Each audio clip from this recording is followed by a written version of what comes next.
This is a 1942 Chrysler Windsor two-door business coupe. It has a six-cylinder engine, 250.6 cubic inches, 120 horsepower. There it is. There you see the oil filter and the orange canister to the right, dual horns. Looks like a vacuum reservoir over there on the far side.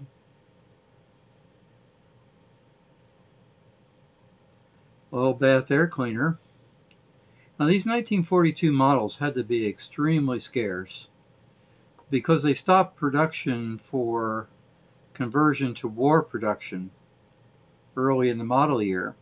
You see it was bid up to $80,000, but evidently didn't sell and is still capable of being sold after the auction. Now I had to work around the individual sitting there, and evidently somebody is still considering the car because they're kind of milling around the car.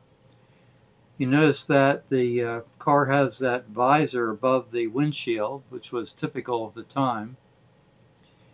Now I'm going to go around towards the back of the car and work around. Now notice those very neat chrome strakes there on the side. This has white walls, but you saw really concentric to the white walls, those white, they call them beauty rings. Back in the day, this would have had black wall tires because of the on looming wartime. White walls weren't really available, so they had black walls, and to spice them up a little bit, they had those plastic so-called beauty rings around the hubcap. You'll see it again. See the white wall, and the inner circle is that beauty ring. It has no back seat because it's that business coupe. It's a very commodious trunk area. Very well trimmed, very nice paint. Now I'm getting a better look inside. Now you notice that wood tone trim, and I do believe that is a type of plastic. Plastic was starting to make inroads in cars at this point. So this was a bit more durable than the painted metal surfaces that look like wood. You see everything is trimmed out, including the steering wheel and the dash and the glove compartment, all very shiny. And I would bet, I'm very sure that's plastic. Shift knob is plastic. All the little knobs you see are plastic. Down below you see the blower motor for the heater.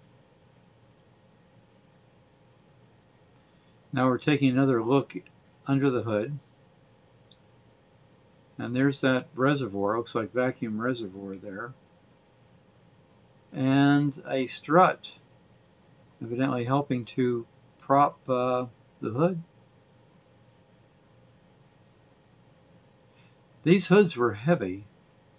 A lot of steel, heavy steel.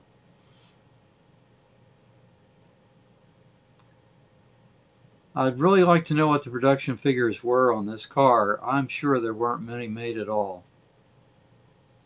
And I think one of the reasons why the price here is so upper stratosphere here on this car.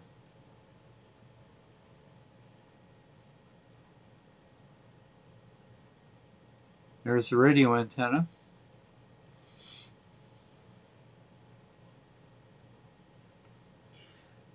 The three lines that Chrysler was building started with the Royal, and then next higher up was the Windsor, and then the most exclusive was the New Yorker.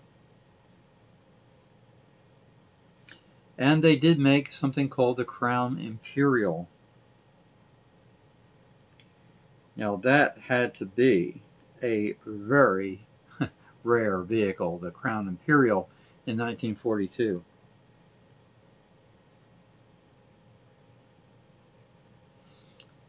They also made that wood-paneled station wagon, town and country station wagon. Another extremely rare car. Any 1942 vehicle has got to be rare.